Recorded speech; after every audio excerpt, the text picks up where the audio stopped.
Hello students, good morning all of you.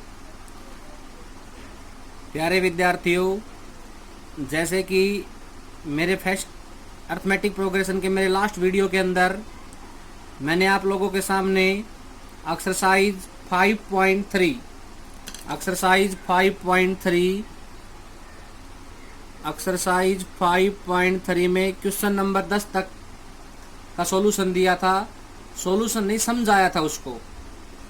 मैं जितने अपने आप में समझ पा रहा हूँ, मैं इतनी आशा रखता हूँ आप सभी ने फेयर नोटबुक में काम अच्छे से कर लिया होगा, समझ के साथ साथ। क्वेश्चन नंबर 11 आज का लेक्चर, जितने क्वेश्चन कोशिश करूंगा कि इस वीडियो में कंप्लीट करवाने की एक्सरसाइज को। लेकिन देखिए बेटा, question number 11, if the sum of first n term of A P is 4n minus n square, what is the first term? That is s1. What is the sum of first two term? What is the second term? Similarly find third, the 10th and 7th term. According to question की statement के अनुसार चलेंगे भाई। क्या चाह रहा है question हमारे से। देखिए बेटा, the sum of first n term of a p is, सम दे रखा है s1 is equal to 4n minus n square. If given है मेरे पास, इफ जहां पर भी आ जाए उसका मतलब गिवन है। If the sum of first n term of A P is 4n minus n square, what is the first term? That is s1। मतलब इसका जो s1 होगा ना, वो इसका फर्स्ट टर्म होगा। s1 हम निकाल सकते हैं 4 into 1 minus 1 का whole square. s1 is equal to 4 minus 1। जो s1 कंसीडर होगा वो 3 होगा। ओके भाई, जो S1 कंसीडर होगा वो क्या होगा हमारे पास से 3। तो हमारे से क्या पूछा है पहले केस में, व्हाट इज फर्स्ट टर्म। तो फर्स्ट टर्म बोलो कितनी आ गई। फर्स्ट टर्म कोमा ब्रैकेट में a इक्वल टू 3। पहले पार्ट का आप पोर्शन क्लियर हो गया मेरे पास आंसर के according.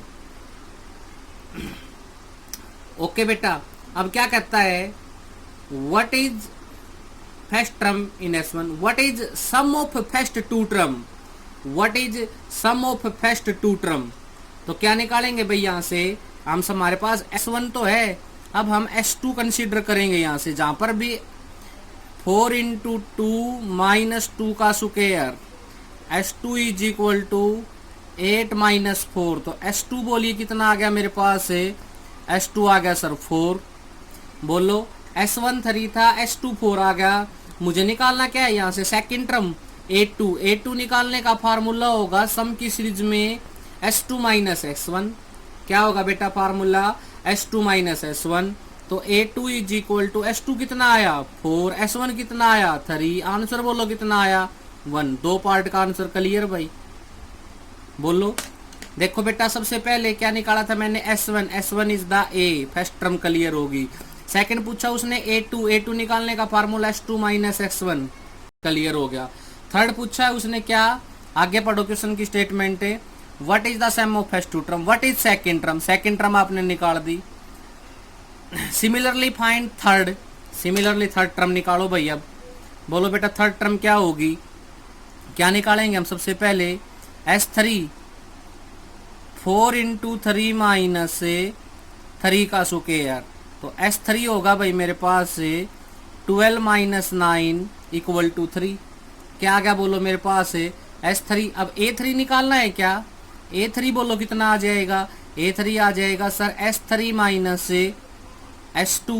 A3 is equal to, S3 कितना आया आपके पास, S3 आया सर कितना बताओ, S3 आया अभी 3। S2 कितना आया था बेटा, S2 आया सर 4। तो A3 बोलो कितना आ गया, A3 आ गया मेरे पास -1। एक एक स्टेप को अच्छे से क्लियर करके बता चल रहा हूँ। ओके, अब क्या चाहिए भाई मुझे कंडीशन के according, third and 10th term मुझे S10 चाहिए। S10 निकालने का फार्मूला बोलो क्या होगा मेरे पास, सॉरी A10 चाहिए भाई। क्या चाहिए बोलो, A10 का फार्मूला होगा S10 माइनस S9।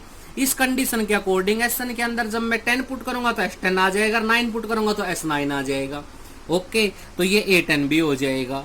उसके बाद क्या चाहिए भाई स्टेटमेंट में चाहिए nth टर्म, मुझे an चाहिए। तो an क्या होगा बोलो, S n minus one by main last part ये है मेरे पास, मुझे एन टर्म चाहिए, मुझे ए एन चाहिए। ए एन का मतलब S n minus one. S n कितना है? एस एन तो सर दे रखा है, कितना है बोलो? 4n minus n square minus S n minus one कितना हो जाएगा? तो जहां पर भी n है वहां पर 4n माइनस वन पुट कर दो, bracket minus n minus one का होल स्क्वायर। बोलो बेटा, जब इस कंडीशन को आप सोल्व करेंगे 4n minus n square minus का 4n प्लस का 1, ब्रैकेट के बाहर माइनस का साइन है, अंदर का साइन चेंज हो जाएगा, प्लस प्रॉपर्टी खोल दो, एन स्क्वायर प्लस 1 माइनस का 2n, एन से एन क्या हो गया? Cancel out. 4n से 4n क्या हो गया? Cancel out. बोलिए रिजल्ट कितना कंसीडर हो गया भाई? रिजल्ट कंसीडर हो गया सर 2 माइनस 2n। कितना कंसीडर हुआ इसके अंदर है? रिजल्ट कंसीडर हुआ मेरे पास 2 माइनस का 2n। क्या कहता है बेटा? गलती देखो कहाँ कर रखी है मैंने, इसमें गलती कर रखी है आप लोगों ने, कहीं आंसर सही नहीं है। 4n तो 4n प्लस में 4 हो जाएगा, और 4 और 1 कितना हो जाएगा बोलो? 5 हो जाएगा बेटा यहाँ पर। और 5 माइनस 2n क्या आ गया मेरे पास इस रिजल्ट का? एस एन एन टर्म आ गई। देखो बेटा पूरा क्वेश्चन दोबारा से, if the first sum of first n term of AP is 4n minus n square. क्या दे रखा था मेरे पास? मेरे पास दे रखा था एक एपी का सम दे रखा था फर्स्ट टर्म का, first sum of first n term का। वहां से फर्स्ट टर्म निकाली S1 होती है, सेकंड टर्म निकाली, थर्ड निकाली एंड और 10th निकाली। उसके बाद SN एन टर्म पूछी थी, एन टर्म निकालने का फार्मूला क्या कंसीडर होगा? SN minus S minus SN minus 1। Okay, next question देखिए, क्वेश्चन नंबर 12। देखिए बेटा नेक्स्ट क्वेश्चन क्या कह रहा है? Find the sum of the first 40 positive integer is divisible by 6। Question number 12, find the sum of first 40 पहले 40 positive integer divisible by 6। तो solution देखिए इस रिजल्ट का क्या होगा। इस प्रकार की प्रॉब्लम मैं आपको सिखाता हूं, आप खुद करेंगे। First 40 positive integer divisible by 6, पहला बोलो 6, दूसरा बोलो 12, तीसरा बोलो 18, नेक्स्ट बोलो 24, अप टू शो है, चलता रहेगा भाई। ये केपी बन के तैयार होगी। ए का मान बोलो कितना आया? 6, डी का बोलो अगेन कितना आया? 6, एन बोलो कितना आ गया? एन आ गया सर 40, क्योंकि पहले 40 पॉजिटिव इंटीजर है। क्या निकालना है इसका? सम निकालने का फार्मूला क्या होता है? S n is equal to n by 2a plus n minus 1 into d. बोलो किसी भी एपी का सम निकालने के लिए तीन ही बातों का जरूरी है हमारे पास। क्या क्या? ए, डी और एन, और शायद दो तीनों बात हमारे पास गिवन है, हम फॉर्मूले के अंदर पुट कर देंगे तो हमारे पास इस क्वेश्चन का आंसर आ जाएगा। सिंपल सा क्वेश्चन था बेटा। Find the sum of first 40 positive integer divisible by 6, पहले 40 तो n is equal to 40, divisible by 6 पहला नंबर 6, डिफरेंस भी 6 ही होगा क्योंकि 6 के बाद 12 आता है divisible. Question number 13, question number 13 क्या कह रहा है भाई? छोटा सा क्वेश्चन है, खुद करेंगे आप, मैं स्टेटमेंट आपके सामने शो कर रहा हूं। Find the sum of first 15 multiple of 8। Simple सा क्वेश्चन है। पहले कितने मल्टीपल बेटा? पहले 15 मल्टीपल, मतलब n इज इक्वल टू 15 किसके? 8 के। एपी कंसीडर कर दो यहाँ पर 8, 16, 24, 32, अप टू से है, चलता रहेगा क्या मेरे पास है? तो ए बताओ कितना आ गया? 8, डी बोलो कितना आ गया? 8। निकालना क्या है? सम निकालने का फार्मूला बोलिए। S n is equal to n by 2a plus n minus 1 into d. बोलो बेटा समझ में आया कि नहीं आया? Find the sum of first 15 multiple of 8। पहले कितने मल्टीपल है? पहले 15 मल्टीपल किसके? पहले 15 मल्टीपल 8 के। 8 का पार्ट आगे पहले 15 अक्सर, एन बोलो कितना आया? 15। एपी क्या बन गई हमारे पास? 8, 16, 24, 32। ओके, नेक्स्ट क्वेश्चन है बेटा क्वेश्चन नंबर 14। ये सिंपल से डाउट है, ये आप खुद कर सकते हैं। Find the sum of odd number between 0 and 50। Find the sum of odd numbers between 0 and 50। ये है भाई क्वेश्चन की स्टेटमेंट। क्या कहता है, find the sum of odd number between 0 and 50। 0 और 50 के बीच में जो ओड नंबर है ना, उनका सम निकालना है। एपी कंसीडर कर दो भाई यहाँ से। पहला ओड 1, 3, 5, 7, 9। तो 50 से पहले ओड क्या आता है, 49। ए का मान बोलिए यहाँ पर कितना आ गया 1, डी बोलिए कितना आ गया 2, लास्ट टर्म बोलिए कितनी आ गई मेरे पास 49। निकालना क्या है इसका सम। जब लास्ट टर्म गिवन हो तो सम निकालने का फार्मूला बोलो क्या होगा मेरे पास है। सम निकालने का फार्मूला होगा भाई n/2 a प्लस एल। क्या होगा बोलो, n/2 a plus L. S n कितना आ गया यहाँ से डायरेक्ट नजर आ रहा है 25। भाई 50 तक में 25 25 इवन नंबर होते हैं, 25 ओड नंबर होते हैं। n is equal to 25, 25/2। A बोलो कितना आ गया 1, लास्ट टर्म कितनी आ गई बोलो 49। कितना होगा 25/2 मल्टीप्लाई बाई 50। 2 पे कितना चला गया बोलो 25। 25 की मल्टीप्लाई 25 से करेंगे तो क्या कंसीडर होगा 625। क्वेश्चन नंबर 14 का आंसर। बोलो बेटा समझ में आया कि नहीं आया। कितना क्वेश्चन हो गए मेरे पास है, क्वेश्चन नंबर 12, 13, 14, उसके बाद क्वेश्चन नंबर 11। मैंने सारे क्वेश्चन करवाए हैं आपको कॉपी के अंदर। अब मेरा जो नेक्स्ट क्वेश्चन है वो क्वेश्चन क्या कहता है भाई आपके पास है। नेक्स्ट क्वेश्चन कुछ एप्लीकेशन है 15, 16, 17, 18 में कुछ एप्लीकेशन है, वो एप्लीकेशन करवाता हूँ मैं आपको। देखिए देखिए बेटा next question, question number 15 statement पढ़ेंगे। A contract on construction job specify a penalty for delay for complication beyond a certain date as follow. एक कॉन्ट्रैक्टर है जो कंस्ट्रक्शन का काम करता है, एक ठेकेदार है जो मकान बनाने का काम करता है फॉर एग्जाम्पल।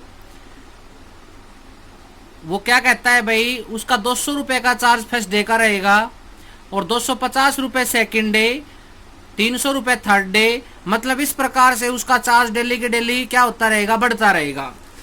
मतलब फर्स्ट डे कितना चार्ज लगेगा 200 रुपीज। तो इसका सोल्यूशन क्या होगा भाई हमारे पास एक एपी बन नजर आ रही है मेरे को। फर्स्ट डे कितने चार्ज लिया उसने 200, कितना बढ़ा दिया 50 रुपये 250, 300 अप टू शो एज। ये चलती रहेगी भाई सीक्वेंस मेरे पास। बोलो अब क्या कहता है लास्ट में जाके, how much money the construction has to pay as penalty he has delay the work 30 day. ये पेनल्टी है बेटा, मतलब है आपका अगर कोई किसी के ठेकेदार को पैसे देने, अगर वो पैसे ना देंगे तो एक दिन का 200, आज का 200 रुपये लगेगा, कल से फिर 50,000 रुपया वो और ऐड कर देगा। तो 30 दिन में उसे कितने पैसे हो जाएंगे, मतलब जोड़ रहा है ना, सम हो रहा है। तो किसी एपी का सम निकालना पड़ेगा। एप्लीकेशन समझ में आई कि नहीं आई बोलो। एप्लीकेशन को दोबारा से फिर बता देता हूँ। एक कॉन्ट्रैक्ट है जो मकान बनाता है, कॉन्ट्रैक्टर मतलब एक ठेकेदार है जो मकान बनाता है। उसने मकान बना दिया लेकिन उसको पैसे पे करने थे, किसी कारणवश वो पैसे पे नहीं कर पाए और आज हमारे साथ उसकी मीटिंग हुई और मीटिंग में ये फैसला लिया गया कि भैया अगर आज मेरे पैसे दे देगा तो ठीक है, नहीं आज तेरे 200 रुपये पेनल्टी लगनी स्टार्ट हो जाएगी। आज से आज 200 रुपये लगेगी और आज के बाद उसमें 50-50 रुपये ऐड हो जाएंगे। अगर वो 30 दिन तक इस प्रकार से नहीं पैसे अदा करेगा तो कितने पैसे देने पड़ेंगे उसको पेनल्टी के, ये बताना है। तो एन कितना हो गया भाई हमारे पास, एन आ गया सर 30, ए कितना आ गया बोलो, ए आ गया 200, डी कितना आ गया बोलो, डी आ गया सर 50। शायद क्या निकालना है मुझे तो एस एन निकालने का फार्मूला बताओ क्या होगा, n/2 2a plus n-1 into D. शायद क्वेश्चन तो बन गया सर। किसी भी सीक्वेंस का सम निकालने के कितनी वैल्यू चाहिए हमारे पास, 3 ही तो वैल्यू चाहिए, n, a और a, d। शायद होगी भाई। बोलो समझ में आया कि नहीं आया। अब बेटा आज का जो मेरा होमवर्क होगा इस वीडियो के अकॉर्डिंग है, एक्सरसाइज 5.3 में question number 1 to 15 right in fair notebook. बेटा नोटबुक में पक्का कर ले 100%। अगर किसी पॉइंट ऑफ व्यू से कोई बात मेरे समझ में भी नहीं आई तो उसको आप एक नेगलेक्ट कर सकते हो, क्योंकि मैं जब हमारी क्लासेस स्टार्ट होंगी उस टाइम रिवीजन में करवा दूंगा अच्छे से। लेकिन शायद समझ में आ रही होंगी सभी को, बट नोटबुक अच्छे से कंप्लीट हो जाए। आज का मेरा होमवर्क इस वीडियो में इतना ही। नेक्स्ट वीडियो कल आएगी जिसमें हमारा चैप्टर फिनिश हो जाएगा। आज ये चैप्टर फिनिश नहीं हो पाएगा बेटा, क्योंकि इसमें एप्लीकेशन है, 5 एप्लीकेशन और बच गई। वो 5 एप्लीकेशन एक वीडियो बना के आपको समझाऊंगा, फिर आप आगे करेंगे उसको। Thank you.